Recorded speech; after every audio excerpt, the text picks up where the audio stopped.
Every business, as it is currently set up, has a natural size that it will grow to, but not beyond.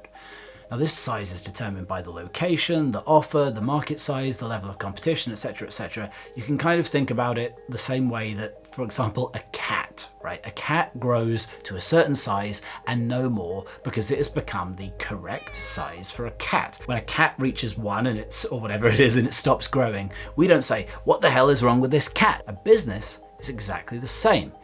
Yes, it could end up maybe a little bit bigger than its natural size through great management, and it could also end up a bit smaller than its natural size through poor management, just like how a healthy and unhealthy cat might have some variance.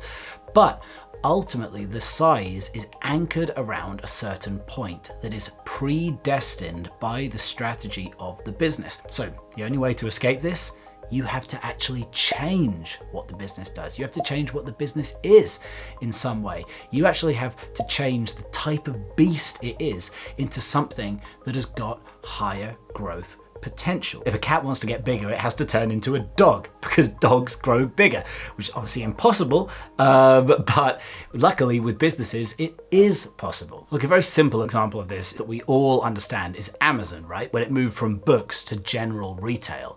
Do you see how this was a fundamental change in the strategy of the business into something that very clearly had a much higher market potential, and then, well, growth followed. Look, you just need to stop thinking of growth as something you push, and instead think of it as something that happens naturally as a business just expands to fulfill the market demand for what it does.